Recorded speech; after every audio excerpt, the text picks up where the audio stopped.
Hi again, everybody. Jeremy Plonk, Jeff Siegel on It's Official, our weekly banner show where we take on 5 topics each week, and none of them are official until Jeff Siegel says so.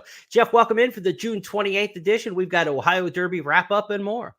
You've got lots to talk about from last week. It's coming up on the 4th of July weekend. There's going to be some sensational racing around the country on the 3 days of the holiday, 3-day weekend. So we'll touch on that a little bit later on. But got lots to look back at from last week, and some very outstanding performances and some newcomers that are going to be pretty salty as well. So we'll talk about that as well. Good show today, and got to look back from what happened last week in Ohio. And we'll talk about some stars of tomorrow as we opened that segment last week. We'll have our second edition of that, of the 2-year-olds to look forward to this summer. To the big board we go for our first of 5 topics. Jeff, form prevailed in Ohio. Let's look back to the 2 big races. A $250,000 race for the Distaffers at Thistledown last weekend, preluded to the Ohio Derby. Lady Jacqueline Stakes first up. Top of the stretch, Crazy Beautiful, Army Wife together. Army Wife inside a short lead. Crazy Beautiful right alongside. 1 furlong to go. Army Wife trying to fight off Crazy Beautiful. Crazy Beautiful and Army Wife continue their war. It's Crazy Beautiful, Army Wife together. Army Wife in front. Army Wife wins the Lady Jack. Crazy Beautiful was second. Then it was She's Pure Silver third. Microcap ran fourth. Good performance there from the favorite Army Wife, Jeff. She won the Black Eyed Susan at Pimlico last year. Seems like she's back on the beam now. Yeah, she should be a good 4-year-old, actually. I think she will. I like the fact that she dug down deep when challenged by Crazy Beautiful, who had gotten a perfect trip, and she fired. She ran her race. Yeah. Well, the gamblers would probably say that she hung Crazy Beautiful, but I'm going to give credit to the winner for reaching back and finding something extra. And this was just her second start of the year, and I think she's going to have a really good second half of the season. You think gamblers would criticize a horse who lost? Do you really?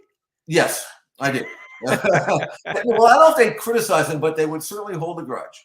We know that. Absolutely. Well, yeah, I'm known to do that for sure. I will say about Army Wife, his trainer Mike Maker is known to work regionally around the country. He's going to find good spots for her where she can win, like going to Thistledown for $250,000, because that Distaff division is absolutely stacked at the top with the Latruskas and Brad Cox's pair of runners. She Dares the Devil and company, Malathought, a really tough Distaff division. So shipping around the country may work out pretty well. Brad Cox has shipped around to dominate the 3-year-old races since the Belmont Stakes. He won the Matt win at Churchill Downs with Cyberknife. He came back and won with a home brew the next week in the Pegasus Stakes. And Jeff, we alluded to last week, we said in this very spot, I don't know who else is going, but I can tell you right now, I'm taking Brad Cox and Tawny Port in the Ohio Derby. That turned out to be a good omen. Top of the stretch, and Tawny Port calling for the lead. White Barrio trying to go with him. Classic Causeway is third. Then it's Ethereal Road in fourth. 1 furlong to go, and Tawny Port has the advantage. White Barrio not giving up. Classic Causeway still game A. Final 16th to go, and it's Tawny Port with the lead. White Barrio right there second. Tawny Port wins the Ohio Derby. So Jeff, Tawny Port 7th in the Kentucky Derby, a horse who came through the Turfway prep trail, but obviously adept on dirt. Similar to what we've seen with the other 3 Brad Cox horses, right? You got Cyberknife, you got Homebrew, you got Tawny Port. Now, your thoughts on the Ohio Derby and how those Cox horses may stack up? Well, he doesn't have a top horse, but he's got a lot of good rotation players in his barn. I can tell you that. But Tawny Port, if you look at his form, I mean, what is wrong with his form? Nothing. He was second to Tiz the Boom with Rich Strike behind him at Turfway Park. That was in the stakes, the JR stakes race, Jeff Ruby Stakes. Won the Lexington. There's nothing wrong with that for sure. A closing 7th, but beaten less than 4 lengths, or around 4 lengths in the Kentucky Derby. That was a solid race for him. And then he comes back and wins the Ohio Derby. So the form is held. Now, he's not blazingly fast on speed figures, but he's a pro. He's now won 4 out of 7 with 1 second. And I think Brad probably has a pretty good idea of what this horse is capable of doing. And I don't think he's going to ask him to do any more than he's capable of doing. He's not going to try to get real fancy and real ambitious. And there's so many good Derby races, Jeremy, around the country in the second half of the year. Every state's got one. I mean, you've got the Oklahoma Derby, you've got the West Virginia Derby, you've got the Louisiana or the Super Derby down there. You've got that race. Pennsylvania Derby might be a little salty, but there are others around that. Indiana's got one. So, I mean, he can really knock off some serious purse money with this colt as long as he's allowed to run him, allow him to be what he wants to be. And that is a rotation player, a secondary player, but a good colt that's going to earn a lot of money this year. You know, and a lot of those regional derbies are coming up in 2 weeks' time. I believe it's the 9th of July. You've got like Iowa. They're all piled up on the same day. The Los Alamitos Derby is that day out in California as well. 3 regional derbies all run the same day. Would the schedule makers please get together and maybe text each other every once in a while? Well, I think every state's got one, so I'm sure there'll be no shortage of opportunities in the late summer and maybe even early fall. But the point being here is that Tawny Port's a 3-year-old, and I look at his buyer numbers, and his top buyer number is 94, which is solid for a 3-year-old. But a colt like Tawny Port, and this is true with a lot of these 3-year-olds, this is where they can earn the most money. Once they turn 4 and they have to join the real world, it's a little tough. But right now, there are so much purse money available to this kind of course. You've got to get it while you can, so to speak. And trainers like Brad Cox recognize this. So he's going to split them up, and he's going to run them where he can win. And there aren't going to be many $500 million races for Tawny Port, I don't think, next year. But this year, he's got 3 or 4 of them down the road that he can choose from.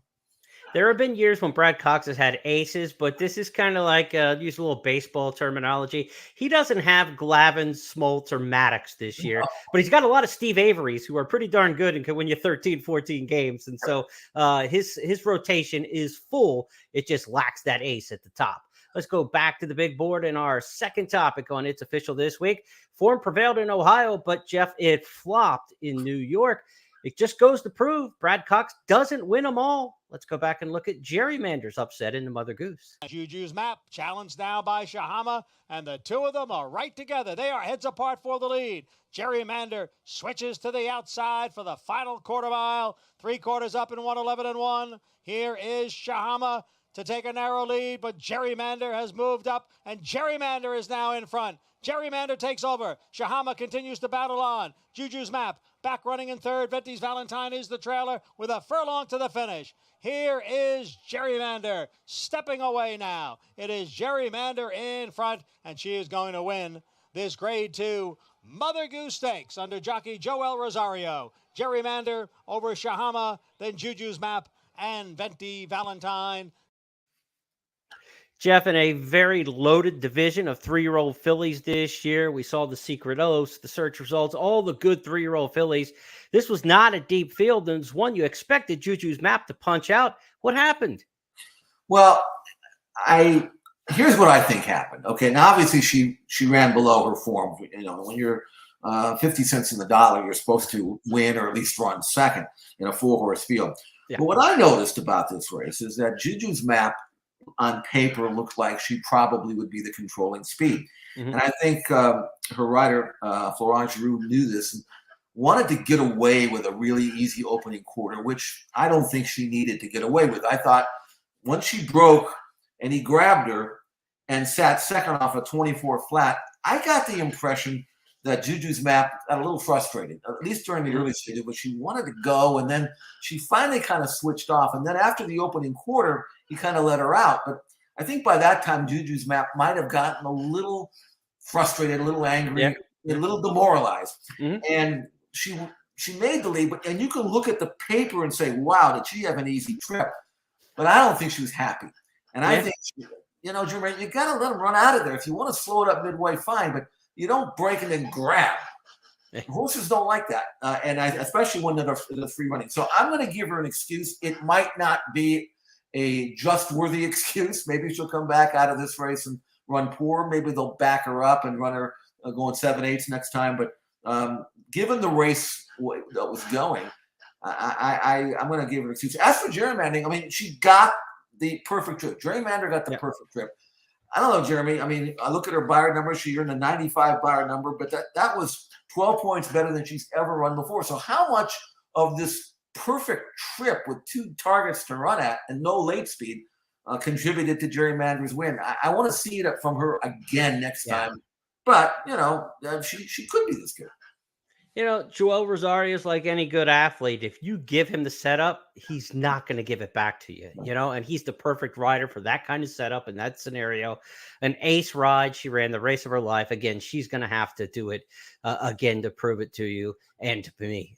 I can tell you this, though, Jeff, as a guy who's been married 22 years to the same woman, you do not want a filly upset. You're not going to get a good performance with a filly who's upset. And that's what happened, like you said, with Juju's Mac. Keep the fillies happy and you'll be happy as well. Let's go to our third topic on the big board this week. Hey, everything's not about Brad Cox, is it? Yeah, I guess it is. Lady Rocket was just fantastic in the Chicago handicap at Churchill Downs on Saturday.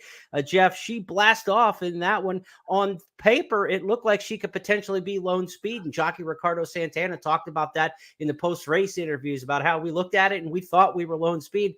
Turns out she was, and she was awfully good, and she was back in form. Something that you pointed out on our show last Thursday in First Call, and I looked at her and kind of dismissed her because in the Ruffian, I thought she was, she was favored that day. She was 6-5 the race before.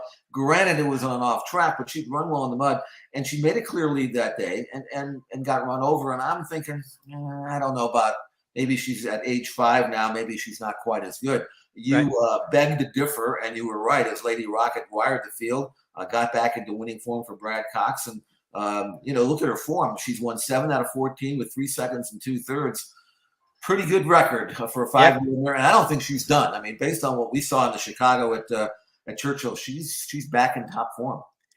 This sprint division, we're going to see the distaff sprinters this weekend. CC running in the Princess Rooney down in the Summit of Speed at Gulfstream Park. There's not a lot of early speed like a Gamine type in this division. You look at those Kentucky horses and the Sconsons, Bell's the One. They're finishers, and they're very good 7 furlong horses.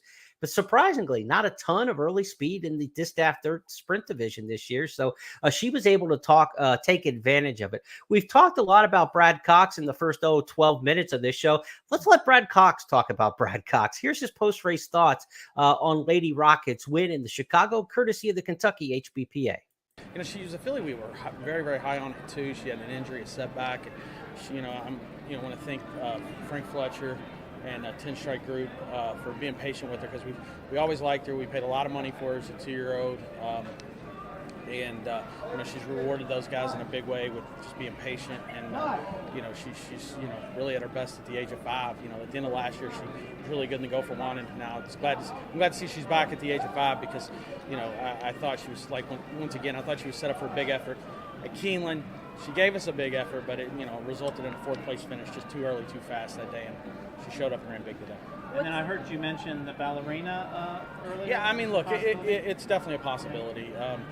She's multiple greatest stake winner.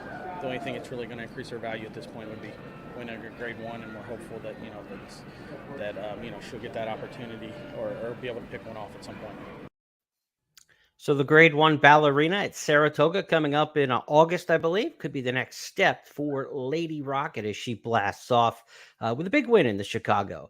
There were also some big winners in the 2-year-old ranks, Jeff, and that brings us to our 4th topic this week, our Stars of Tomorrow segment.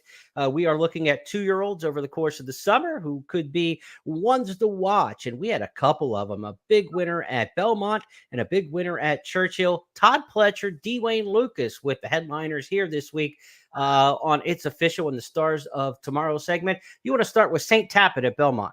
Yeah, well, let me correct you here, because if St. Tappet runs against 2-year-olds, someone's going to get mad because he's actually a 3-year-old. And it took a while for him to get going. I think he might be tough and the hopeful, though, but I don't think they'll let him run.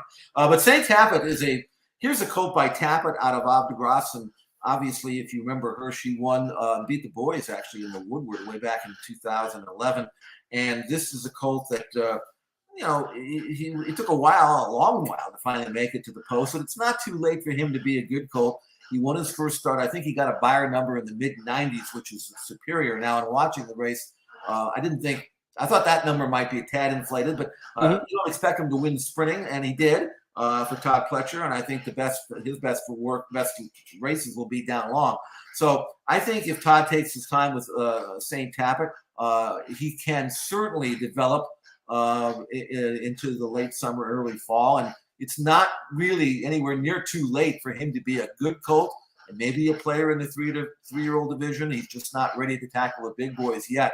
He's a strong, big-looking colt, good-looking colt. The mare was a terrific older mare, so there's sky's the limit really for him. And first time out, he was impressive. And here's the thing: he wasn't even favored.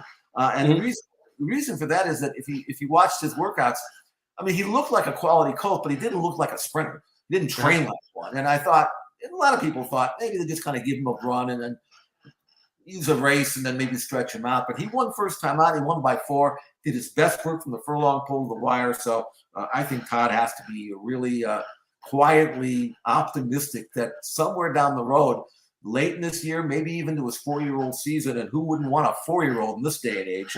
Run. They have those? St. Tappett's got a chance. St. Tappet, a 3-year-old. My mistake today, but still a star of tomorrow, perhaps coming off that maiden win.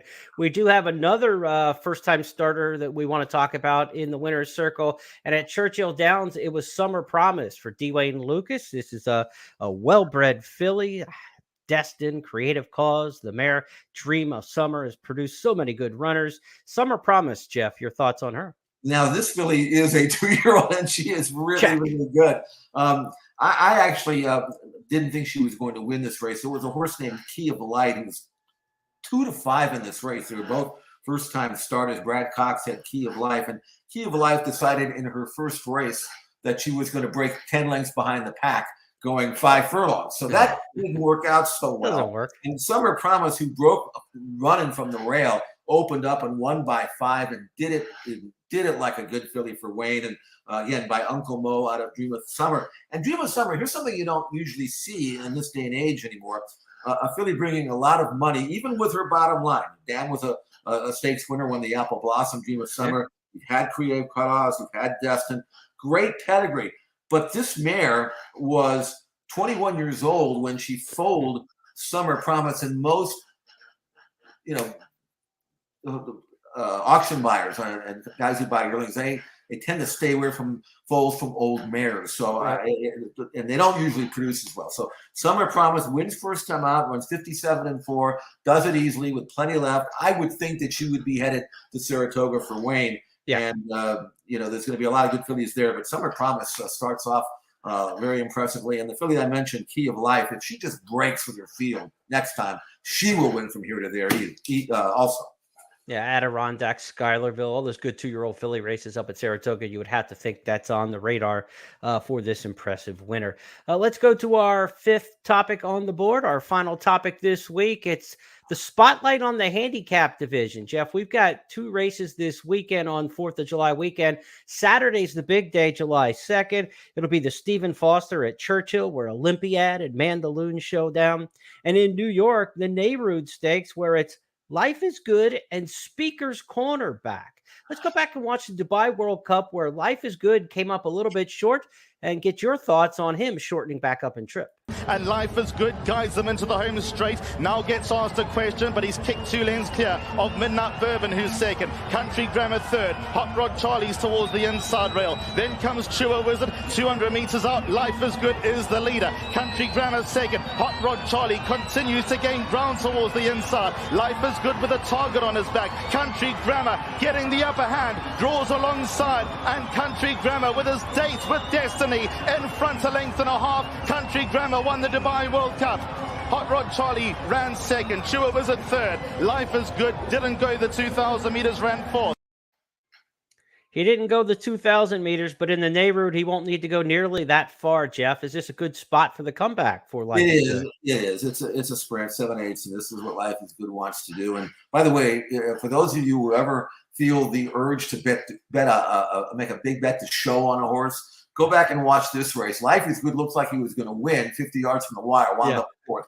So he just found the 1.25 miles a little bit out of his range. I mean, he had run well at 1 1/8. We know that. And for whatever reason, and I know that Todd Pletcher had talked about him not really caring for the track. It was a deeper track, and maybe that's true. But he's back. He's been freshened now since late March. The workout, if you look at the workouts, they're not flashy, but this is typical Pletcher. A lot of short half-mile works, but he breaks them off before the pole, lets them gallop out. No doubt that Life is Good is fit, and will be very, very tough to beat. As for Speaker's Corner, Jeremy, where do you think he's at? Now, we all raved about him. He earned a 114 buyer number when he won the Carter. He looked like a serious player in the older handicap division. But in the Met Mile, he fell far below his form. And I know Flightline is better and all that, but I don't think Speaker's Corner ran his race. So what are you expecting from him? Well, I mean, look, you take on Flightline one race and then Life is Good the next. I mean, it's like, I don't know, you're a club fighter and you thought after Ali, I'll take Frazier. You know, I mean, this is a tough assignment, but give Shug McGahee credit and the owners of Speaker's Corner. They're going to take their shot. They're going to go after it and see what they can do. Shug had a big week last week around the country, 5 for 7 around the country with wins at 5 different racetracks. A really impressive run for his barn of late. Maybe they're feeling good. Maybe everybody's training well, doing well, and the horse came out of the race, great. I mean, this was not his kind of performance, like you said, in the Met Mile, but they get to shorten up a little bit here. It is going to be no bag of candy taking on Life is Good. That's for sure. I mean, it's going to be a tough assignment, but I like the sporting nature of it. It makes for a much better race than a walkover. But I do think in terms of the odds, since what we just saw last time out, the disparity in the odds is going to be significant this time. Whereas, Speaker's Corner may have taken without that L in the column, coming back. There might have been enough people in his camp to give him a shot. If you think Life is Good is going to win this race like most people do, I think the disparity in the odds is going to be really wide this time. Life is Good is going to be probably too tough for him in here. I think he's a very nice horse. He just happened to take on the 2 fastest horses probably in training in his last 2 starts. Right. No, there's no question about that. And so I think Life is Good I'm looking forward to him coming back before he left for Maidan and the low form there. We certainly liked his race and was impressed in his Pegasus World Cup win. And I would like to see him back because I'm really looking forward to, and I'm hoping they both get there in one piece. Life is Good and Flightline on Breeders' Cup Classic Day. That will be a knockdown brawl for sure. And we'll see if Speaker's Corner can bounce back. I expected more from last week. I didn't feel that he ran his race, but we'll just see. Let's hope that he can regain his form and at least give Life is Good a good run for his money. I mean, we want to see Life is Good versus Flightline. We're just going to have to take the transitive property with Speaker's Corner right now and say that's as close as we're going to get to the matchup at this point. The other big handicap division race this weekend, the Stephen Foster, around 2 turns. This is a true classic division race in a mile and an 1/8 in the handicap ranks. Stephen Foster entries will come out on Wednesday for Saturday, but we are expecting to see last year's Kentucky Derby disqualified promoted winner, Mandaloon, there for the many times mentioned Brad Cox in this segment. Mandaloon, though, may not go favored because the performance we saw in the Ali Sheba Stakes by Olympiad showed that this one still is red hot. They're into the stretch, and Happy Saber has gone on by. Olympiad battling on low. He's not done yet. On the inside, tight quarters there for Wayburn, who had to steady. Title Ready is next on the outside. How game is Olympiad? Oh, Olympiad has fought off Happy Saber. He's taken the lead once again, and Olympiad wins the Ali Sheba in style. What a racehorse. Indeed, Larry Colmus, what a racehorse. Jeff, I'm not so sure, like a mile and a 16th or a mile and an 1/8. There are many horses better than Olympiad right now. He's probably a top 5 mile and a 16th, mile and an 1/8 kind of horse in the country. Mandaloon's going to have his hooves full dealing with that one, I think. I was reading some comments from Brad Cox on Mandaloon, and because we have not seen him since Saudi Arabia back in last February, where he was far below form. Yeah.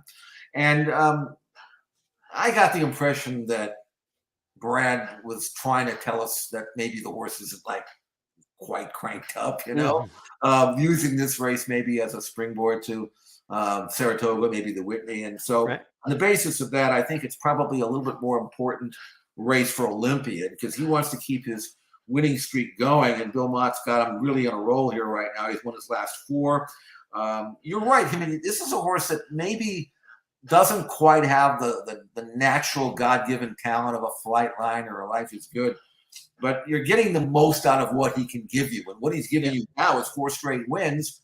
and he's probably going to extend it to 5. I mean, maybe he won't reach. We don't know what his ceiling is, and bred like he is, I would think that Olympiad, who's won 6 out of 9 now, has got a chance to, tag another win to his resume, and then eventually he's going to have to face the big boys. But right now he's living high in these kind of races, and I think he's going to continue to win.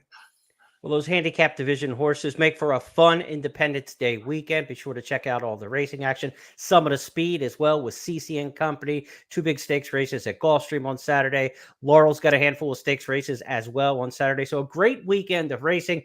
4th of July may not be what it used to be, where all the big races were on the 4th of July. They've moved many of them up to Saturday the 2nd, but be sure to check it out this week at ExpressBet and at FirstBet.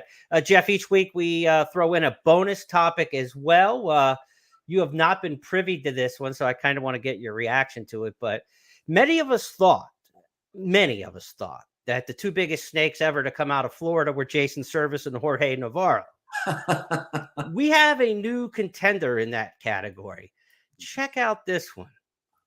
Researchers in the Everglades have pulled out the largest snake ever in the state of Florida, an 18-foot python weighing in at 215 pounds. You thought Service and Navarro were bad. This one could do some damage. I think this snake applied for stalls down there, didn't he? I mean, I would deny I don't know if he's got that any, but snake. I can tell you that. Fit right in with some of those guys. I can tell you that. Yeah. I once found a snake on my front porch because I live up in the hills in the hills of Bradbury, and I called the authorities and said, "I don't care what you do with them, get them off my porch." So. Not 18 feet, though, I hope, right? It was long enough, I can tell you that. And I didn't measure them. I didn't get the tape measured out. So, but they're up here where I live, and I kind of let them, go their own way. I had to throw that one in on you and maybe give you some nightmares. Might keep you. Yeah, now you've done that. Okay. That's going to wrap up our show on It's Official this week. Let's review our 5 topics that are now declared official because Jeff Siegel said so. We start with the form prevailing in Ohio. We saw Army Wife and Tawny Port as favorites deliver, including the Ohio Derby by Tawny Port. We saw the form flop in New York, where Juju's Map at 1-2 upset by Gerrymander in the Mother Goose. Brad Cox got back on the beam at Churchill with Lady Rocket, who blasted off the victory in the Chicago Handicap. Maybe a trip for a grade 1 at Saratoga and the Ballerina up next. Our stars of tomorrow included the 3-year-old St. Tappic and the 2-year-old Summer Promise Pletcher Lucas, with horses debuting impressively. And our spotlight on the handicap division gave you a short preview of the races coming up this weekend: the Nehrude in New York and the Foster in Kentucky. Jeff, that's going to wrap up our program. Send us out of here with a final word. Well, good luck over the weekend. Great racing. A lot of good 2-year-old racing, too, especially at Churchill. So we'll see those stars of tomorrow. And then, of course, gambling all the way through Monday, but good stakes races. And we are continuing our little bit of time off, a little bit, waiting for Del Mar and Saratoga to get cranked up next month. And so it's a good time of the year, and I have, as I mentioned last week, I will be continuing my cleaning the house project. It's taken me a little longer than I thought. I still have 10 more days to go, but I'm sure by the time Del Mar and Saratoga opens up, and we'll be spick and span here.